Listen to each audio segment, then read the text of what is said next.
पाकिस्तान जो हमसे बहुत ज़्यादा कमज़ोर मुल्क है, उसने इतनी सख्त निंदा की है, इतनी कड़ी निंदा की है, इतने स्ट्रॉन्ग अल्फाज़ में कंडेम किया है इस अटैक को, और हमारे यहाँ से चूँ भी नहीं निकली।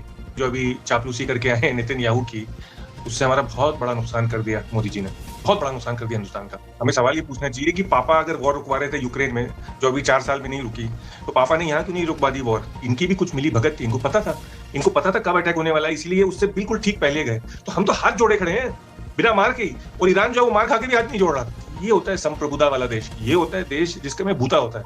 अब ये थोड़ी कि आप कह रहे हैं कि भैया ना चीन घुसा था, ना कोई आया था, ना कोई घुसा था। और दोस्ती किसके साथ है? तालिबान के साथ। आप देखिए तालिबान हमारा दोस्त बना, तालिबान इतने खतरनाक लोग हैं, वो पूरे फंडामेंटलिस्ट लोग हैं, और सेक्युलर बांग्लादेश जो है वो हमारा दुश्मन है। तो ये हमारी विदेश नीति है। आपने कल देखा एक मवाली को आके आपके पड़ोसी को पीट के चला गया वो, या जान से मार दिया, आपने चूं नहीं की, कल आपको भी करेगा ना, खौफ बैठाएगा ना वो पूरे मोहल्ले में। तो नेतन्याहू का ड्रीम रहा है कई दशकों से कि ईरान को खत्म कर दें। वो ये नहीं चाहते कि ईरान की रेजिम खत्म हो जाए, वो चाहते हैं कि ईरान मुल्क की पूरा तबाह हो जाए। वो चाहते हैं कि कोई इसराइल के आसपास ताकतवर मुल्क ना हो, या हो तो फिर उनका पिट्ठू हो, जैसे इजिप्ट है। तो मोदी जी इस समय इंटरवीन क्यों नहीं करते कि भाई ईरान पर आप हमला कर रहे हैं, आपको नहीं करना चाहिए? या आज भी हम मूक दर्शक बन के बैठे रहेंगे कि अरे होने दो, और एक दिन ऐसा आएगा जब हमारे देश पे भी इसी तरीके का हमला हो जाएगा? चक्कर क्या है कि मोदी जी की जो छवि पूरी मीडिया ने बनाई भी है ना विश्व गुरु की, वो है नहीं, कोई इनकी सुनता नहीं। क्या मोदी जी इस समय सोच रहे होंगे कि जैसे खामेनाई का महल तबाह किया है, हो सकता है कि यहाँ पर इसी तरीके का अटैक हो जाए, इसी तरीके की जंग अमेरिका कर ले? ऐसा हो नहीं सकता है कि मोदी के साथ कुछ ना किया हो कमरे के अंदर। खबर ये है, सुशांत सिंह जो बताते हैं कि इंडियन रिपोर्टर्स ने बताया कि बहुत ज्यादा बदतमीजी की थी ट्रंप ने। खबर ये है 6 घंटे तो इनको पहले इंतजार ही कराया बाहर, ये इंतजार करते रहे मीटिंग। देश ईरान पर डोनाल्ड ट्रंप इस तरीके से हमला कर सकते हैं, तो आज विश्व के कोई भी देश हो, उसके लिए कितना बड़ा संकट डोनाल्ड ट्रंप पैदा कर रहे हैं। और सवाल किसी और का देश का नहीं, एक भारतीय होने के नाते चिंता यही है कि जिस तरीके से ईरान पर हमला किया गया है, खामेनाई का महल तहस नहस कर दिया गया है, तथाकथित रूप से जो खबरें आ रही हैं, क्या ये डर मोदी जी और भारत पर भी हो सकता है? अगर खामेनाई का महल तहस नहस हो सकता है, तो क्या मोदी जी के घर को भी डोनाल्ड ट्रंप इस तरीके से तबाह कर सकते हैं? भारत पर भी इस तरीके का अटैक हो सकता है? क्या खामियाजा भुगतना पड़ सकता है? क्योंकि ये इस समय एक अजीब से जियोपॉलिटिकल टाइम्स में हम चल रहे हैं, जहां पर जो विश्व का सबसे ताकतवर देश अमेरिका है, वो जो चाह रहा है वो अपनी मनमर्जी कर रहा है। तो इस समय समझने की कोशिश करेंगे, और भारत ने अभी तक कोई रिएक्शन नहीं दिया, सिवाय इसके कि अपने लोगों के लिए एडवाइजरी जारी कर दी है, उनको वहां से इवैक्यूएट करने की बात कही गई है। क्या मोदी जी के ऊपर भी इस तरीके का अटैक क्या डोनाल्ड ट्रंप नहीं कर सकते? हमें किस तरह से चौकन्ना रहना चाहिए? और उसी सवाल से ही शुरू करूंगी कि जैसे खामेनाई के महल के तबाह होने की खबर आ रही है, क्या विश्व का हर नेता और क्या प्रधानमंत्री मोदी भी आज डर नहीं रहे होंगे? बीजेपी के अंदर इस चीज को लेकर चिंता नहीं होगी कि अगर ईरान पर इस तरीके से हमला हो सकता है, तब तो फिर किसी भी देश पर किया जा सकता है? प्रधानमंत्री तो लगता है नॉर्मल से भी ज्यादा डरे हुए हैं, क्योंकि आप देखिए कि पाकिस्तान जो हमसे बहुत ज्यादा कमजोर मुल्क है, उसने इतनी सख्त निंदा की है, इतनी कड़ी निंदा की है, इतने स्ट्रॉन्ग अल्फाज में कंडेम किया है इस अटैक को, और हमारे यहाँ से चूँ भी नहीं निकली।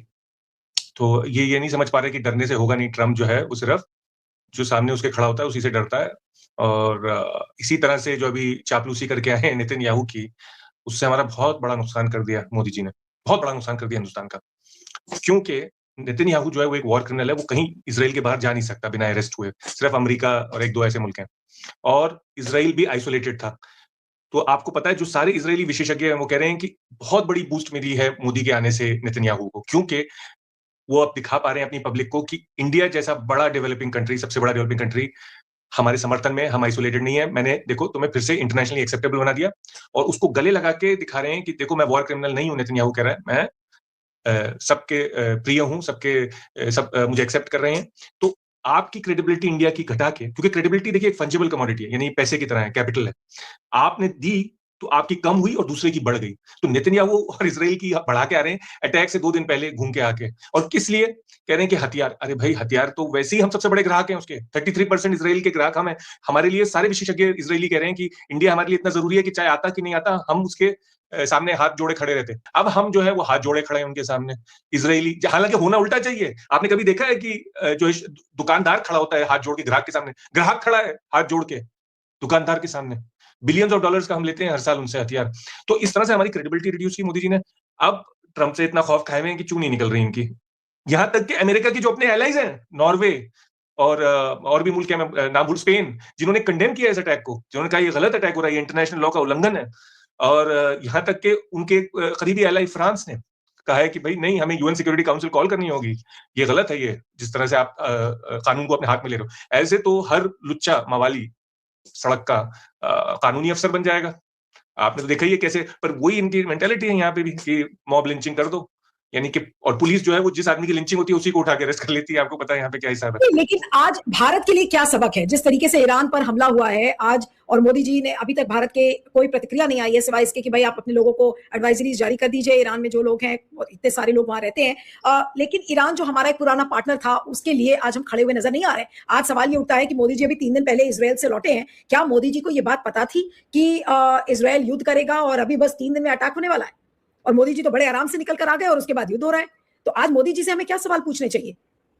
हमें सवाल ये पूछना चाहिए कि पापा अगर वॉर रुकवा रहे थे यूक्रेन में, जो अभी 4 साल में नहीं रुकी, तो पापा ने यहाँ क्यों नहीं रुकवा दी वॉर? ये दूसरी बार हमला हो रहा है पिछले 8 महीने में। अभी जून में हुआ था 12 दिन का हमला, ये गए, बल्कि ऐसा रहा है। और काफी मिडिल ईस्ट कंट्रीज को अब ये लग रहा है कि इनकी भी कुछ मिली भगत थी। इनको पता था कब अटैक होने वाला है, इसलिए उससे बिल्कुल ठीक पहले गए। अगर इनको नहीं पता होता तो इनको भी डर लगता ना, जाते नहीं।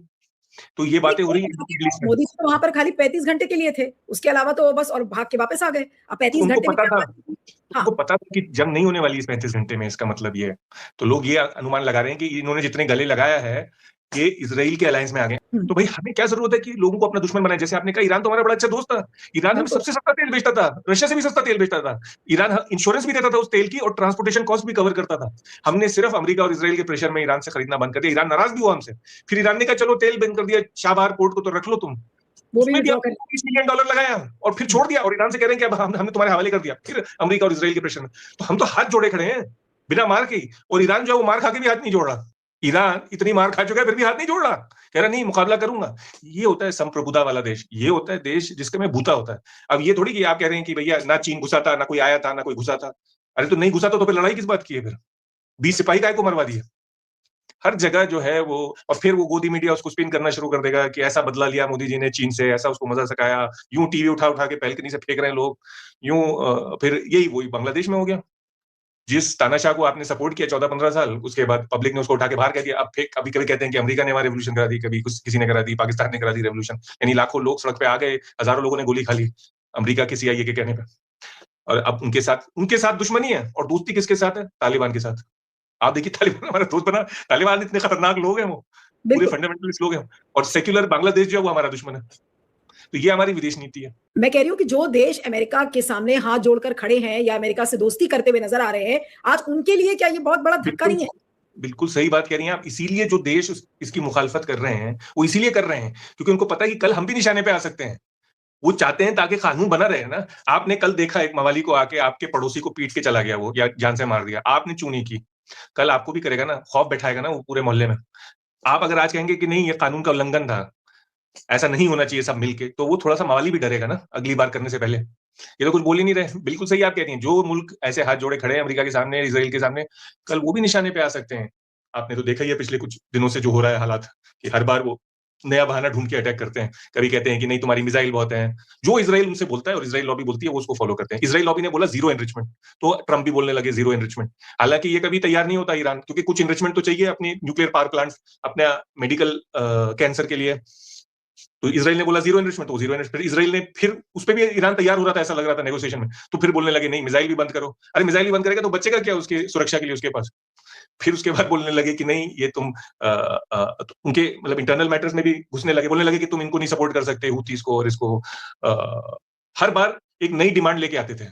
उनको बेसिकली डील चाहिए ही नहीं था, क्योंकि जिनका वो पैसा खा रहे हैं ट्रंप, बहुत ही करप्ट आदमी है, बहुत झूठ बोलते हैं हर चीज में। जैसे मैंने बताया, बोल रहे थे अमेरिकन पब्लिक को, जैसे बोला कल उन्होंने टीवी पे आके कि ईरान जो है वो मिसाइल बना रहा था जो अमेरिका को हिट कर सकती है। वो खुद उनकी डिफेंस इंटेलिजेंस एजेंसी DIA कह रही है कि ऐसा कोई मिसाइल ICBM नहीं बना रहा ईरान।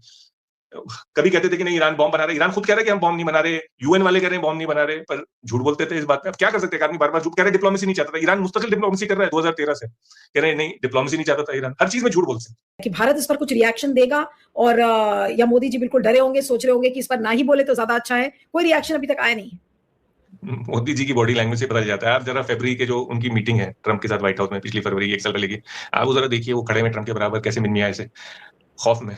कुछ हुआ है कमरे के अंदर, तो पहले मीटिंग हुई और फिर बाहर आए। ये तो प्रेस कॉन्फ्रेंस ही नहीं करना चाहते थे, ट्रंप ने इंसिस्ट किया कि नहीं प्रेस कॉन्फ्रेंस तो होगी चाहे आप 2 सवाल ही लो। तो ये डरे हुए ऐसे थे, क्योंकि कुछ आपने देखा था उससे कुछ दिन पहले ही जेलेंस्की गए थे, उनके साथ भी ट्रंप ने बहुत बदतमीजी की। और मोदी के कुछ दिन बाद साउथ अफ्रीकन प्राइम मिनिस्टर गए, उनके साथ भी बहुत बदतमीजी की। तो ऐसा हो नहीं सकता है कि मोदी के साथ कुछ ना किया हो कमरे के अंदर। खबर ये है, सुशांत सिंह जो बताते हैं कि इंडियन रिपोर्टर्स ने बताया कि बहुत ज्यादा बदतमीजी की थी ट्रंप ने। खबर ये है 6 घंटे तो इनको पहले इंतजार ही कराया बाहर। ये इंतजार करते रहे मीटिंग के लिए 6 घंटे, कॉल नहीं आई व्हाइट हाउस से। जब 6 घंटे बाद कॉल आई तो ये गए। फिर जो इनका बिहेवियर था अगले दिन वो भी देखने लायक था। इलॉन मस्क से मिले पूरे कैबिनेट के साथ। इलॉन मस्क अपने बच्चों को और नैनी को लेके आया उस मीटिंग में, जैसे कि कोई पिकनिक हो। पूरा इंडिया का कैबिनेट, हर आदमी, फाइनेंस मिनिस्टर से लेके हर आदमी उसमें मौजूद था कैबिनेट में। फॉरेन मिनिस्टर सब लोग मौजूद थे। और प्रधानमंत्री खड़े हुए उसके बच्चे के साथ वो खेल रहे हैं। ये ऑफिशियल मीटिंग। तो खौफ में थे, खुश करना चाह रहे थे, प्लीज करना चाह रहे थे। दोनों तरफ से सवाल है कि भाई पता था और नहीं पता था, तो उससे भी बड़ा सवाल है कि आपको क्यों नहीं पता था। भाई नेतन्याहू तो आपके दोस्त हैं, आपको उन्होंने बताया नहीं, तो मोदी को क्या हर तरफ से नजरअंदाज किया नेतन्याहू ने भी? अगर नेतन्याहू ने मोदी को नहीं बताया, उससे बड़ी शर्म की बात नहीं है, और अगर बताया है तो फिर उससे बड़ी शर्म की बात है कि मोदी जी ने ईरान को क्यों नहीं इन्फॉर्म किया? भाई आपके दोस्त थे वो ईरान, और आप युद्ध रुकवाना चाह रहे थे। आप तो कहते हैं कि भाई ये शांति का जो ये ईरा है और हम युद्ध में नहीं विश्वास करते, तो अगर युद्ध में नहीं विश्वास करते तो फिर ईरान को बताना चाहिए था। आपको याद है एप्स्टीन फाइल्स में क्या लिखा है एप्स्टीन ने ईमेल में, मोदी जी जब 2017 में गए थे Israel, that he sang and danced for the benefit of the US president and it worked। यानी कि इससे ज्यादा तौहीन हो सकती है किसी की कि नाचे और गाए हो। और हमारे कल्चर में तो आपको पता ही है इसका क्या मतलब होता है, किसी के लिए नाचना और गाना, और फिर वो वर्क कर गया। तो फितरतन ये है उनका उसूल कि उनके गुट्ठी में बैठा हुआ है कि इस तरह से चापलूसी करके आगे बढ़ जाओ। मोदी जी का मास्टर स्ट्रोक हो सकता है कि भाई पता तो हमें सब कुछ था, लेकिन मैंने मुंह नहीं खोला। मुंह नहीं खोला और ईरान को अपना दुश्मन बना लिया बिला वजह, जो हमारा दोस्त था। आप देखिए ना, हर दोस्त को दुश्मन बना लिया इन्होंने, चाहे वो बांग्लादेश था, चाहे वो ईरान था। और वैसे ही दुश्मन इतने हो गए, पाकिस्तान, चीन। तो हिंदुस्तान को बेसिकली इन्होंने घेर दिया है दुश्मनों से। जो नहीं भी थे उनको भी पकड़ पकड़ के दुश्मन बना रहे हैं, जैसे मालदीव हो या कभी तुर्की हो। गोदी मीडिया कहता है इनको बैन कर दो, इनके अगेंस्ट बॉयकॉट करो। हम बॉयकॉट करें, यानी मैं और आप एक नागरिक होकर अपने टीवी तोड़ दें अपने पैसे से खरीदे हुए, और ये कुछ ना करें। ये बस ये कहते रहे ना कोई गुस्सा था ना कोई आया था, हम तो। अब ये बताइए, कोई बात है कि गोदी मीडिया चाह रहा है कि हम नागरिक वो भार उठाएं जो सरकार को उठाना चाहिए, बिल्कुल। और सरकार जो है वो नाच रही है और गा रही है उनके बेनिफिट के लिए। क्या ईरान सरवाइव कर पाएगा? ये तो अब देखना पड़ेगा कि ईरान में अब कितना ताकत बाकी है, कि ईरान सरवाइव कर पाता है कि नहीं, कितनी मिसाइलें मार पाता है। ईरान के तो बहुत लोग मार दिए। आज एक स्कूल ही मारा है जिसमें 100 के करीब बच्चे मार दिए, लड़कियां, छोटी बच्चियां थी, 90 या 100 मार दिए। और क्या ईरान भी कुछ इनके फिर वापस में मार पाता है इसराइल के और अमेरिका के? उसके ऊपर निर्भर करेगा। अगर ये जंग लंबी खिंची तो ट्रंप को पॉलिटिकल प्रॉब्लम्स होंगी अमेरिका में। तो आप कह रहे हैं कि चाहेंगे, आप ये कह रहे हैं कि ट्रंप नहीं चाहेंगे कि ये बहुत लंबी खिंचे, क्योंकि वहां अमेरिका में मिड टर्म पोल्स भी हैं, और मान लीजिए कि अमेरिकन साइड पर कैजुअलिटीज होती हैं, तो फिर क्या जवाब देंगे डोनाल्ड ट्रंप? और उनका जो बेस है वो नहीं चाहता। उनका मागा बेस ने उनको इलेक्ट इस बेसिस पे किया, और ट्रंप ने कैंपेन भी इस बेसिस पे किया इलेक्शन के लिए कि मैं तो कोई नई जंग नहीं कराऊंगा। ये बहुत बुरे लोग थे जिन्होंने अफगानिस्तान और इसमें कराई थी जंग, इराक में। उसकी वजह से आपको बहुत नुकसान हुआ, जान का भी, माल का भी। और आप लोग गरीब हैं, मैं समझता हूँ। आप ही के बच्चे लड़ते हैं फौज में सिपाही बन के, तो मैं आपकी मदद करूंगा, ये वो। अब उसके विपरीत हर चीज कर रहे हैं, उसके उल्टा कर रहे हैं हर चीज। तो मुझे लगता है कि वो तो चाहते हैं कि जल्दी से जल्दी खत्म हो जाए, इसीलिए उन्होंने इसराइल से भी अटैक करवाया। चाहते तो अकेले कर सकते थे, उनको पॉलिटिकल कवर भी चाहिए था इसराइल का। तो और खैर नेतन्याहू का प्रेशर भी था, इजराइल लॉबी का प्रेशर भी था। तो उन्होंने कहा चलो अगर तुम इतना ही प्रेशर डाल रहे हो तो तुम भी आ जाओ इसमें। और वो तैयार थे, क्योंकि ये तो नेतन्याहू का ड्रीम रहा है कई दशकों से कि ईरान को खत्म कर दें। वो ये नहीं चाहते कि ईरान की रेजिम खत्म हो जाए, वो चाहते हैं कि ईरान मुल्क ही पूरा तबाह हो जाए। नेतन्याहू चाहते हैं ताकि कोई भी अगर बाद में रेजिम भी आए, गवर्नमेंट आए, तो वो इतनी ताकतवर ना हो कि किसी को चैलेंज कर सके। वो चाहते हैं कि बल्कि ईरान जो है वो टुकड़ों में बढ़ जाए, क्योंकि ईरान में भी माइनॉरिटीज हैं काफी सारी, बलोची, अजरी और कुर्द और अरब। तो वो हालांकि वो सब मुसलमान ही हैं, बट वो चाहते हैं कि वो अलग अलग जबान बोलते हैं, उनकी अलग अलग आइडेंटिटी है। तो वो चाहते हैं नेतन्याहू की ये बिल्कुल अलग हो जाए, तो ईरान बिल्कुल खोखला हो जाए। जैसे उन्होंने इराक को खोखला कर दिया नेतन्याहू ने और नियोकॉन्स ने मिलकर, नियो कंजर्वेटिव्स ने और इजराइल लॉबी ने, जिस तरह से उन्होंने सीरिया को खोखला कर दिया। वो चाहते हैं कि कोई इजराइल के आसपास ताकतवर मुल्क ना हो, या हो तो फिर उनका पिट्ठू हो, जैसे इजिप्ट है या सऊदी है या यूएई है। क्या डोनाल्ड ट्रंप और जहां तक नेतन्याहू है, दोनों ही अगर मोदी जी के दोस्त हैं, तो मोदी जी इस समय इंटरवीन क्यों नहीं करते कि भाई ईरान पर आप हमला कर रहे हैं, आपको नहीं करना चाहिए? डोनाल्ड ट्रंप को भी एक फोन करें, उधर नेतन्याहू को भी फोन करें। अभी नेतन्याहू से तो मिलके ही आ रहे हैं, एक फोन कॉल करेंगे तो कम से कम कुछ तो मोदी जी की छवि में सुधार होगा कि कोई तो स्टैंड लिया युद्ध के समय में। या आज भी हम मूक दर्शक बन के बैठे रहेंगे कि जरा होने दो, और एक दिन ऐसा आएगा जब हमारे देश में भी इसी तरीके का हमला हो जाएगा। चक्कर क्या है कि मोदी जी की जो छवि गोदी मीडिया ने बनाई भी है ना विश्व गुरु की, वो है नहीं, कोई इनकी सुनता नहीं है। तो ये फोन करेंगे तो कुछ होने नहीं वाला, इनको भी पता है। पर आप सही कह रही हैं, फिर भी फोन करना चाहिए था, क्योंकि उससे ये मैसेज